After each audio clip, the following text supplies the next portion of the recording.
தந்தை பெரியாரின் 143வது பிறந்த நாள் இன்று சமூக நீதி நாளாக கொண்டாடப்படுகிறது. இதையொட்டி பெரியாரின் உருவப்படத்திற்கு முதலமைச்சர் மு.க.ஸ்டாலின், எதிர்க்கட்சித் தலைவர் எடப்பாடி பழனிசாமி உள்ளிட்ட தலைவர்கள் மரியாதை செலுத்தினர்.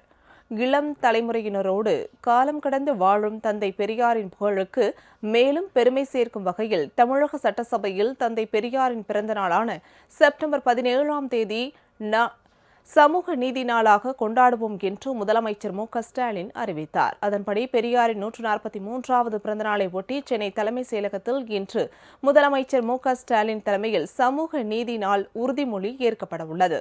இந்த நிலையில் தந்தை பெரியாரின் 143வது பிறந்தநாளை முன்னிட்டு அண்ணா சாலை சிம்சன் அருகே உள்ள அவரது திருவுருவ சிலைக்கு தமிழ்நாடு அரசின் சார்பில் முதலமைச்சர் மு.க.ஸ்டாலின் மலர்தூவி மரியாதை செலுத்தினார். அமைச்சர்கள், நாடாளுமன்ற மற்றும் சட்டமன்ற உறுப்பினர்களும் மலர்தூவி மரியாதை செலுத்தினர்.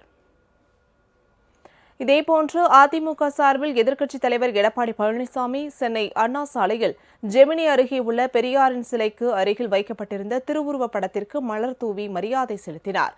பல்வேறு கட்சிகளைச் சேர்ந்த தலைவர்களும் பெரியார் சிலைக்கு மாலை அணிவித்து மரியாதை செலுத்தினர்.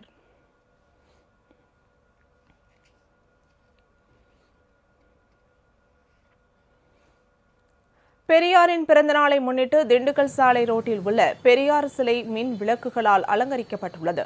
திராவிட கழகம் உள்ளிட்ட பல்வேறு கட்சிகளின் சார்பில் சிறப்பு நிகழ்ச்சிகளுக்கு ஏற்பாடுகள் செய்யப்பட்டுள்ளன. இதேபோன்று தமிழகம் முழுவதும் சமூக நீதி நாள் கொண்டாடப்பட்டு வருகிறது.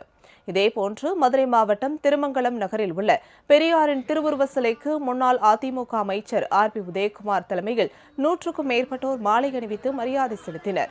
இந்த நிகழ்ச்சியில் உசிலம்பட்டி சட்டமன்ற உறுப்பினர் ஐயப்பன் உள்ளிட்டோரும் கலந்து கொண்டனர்.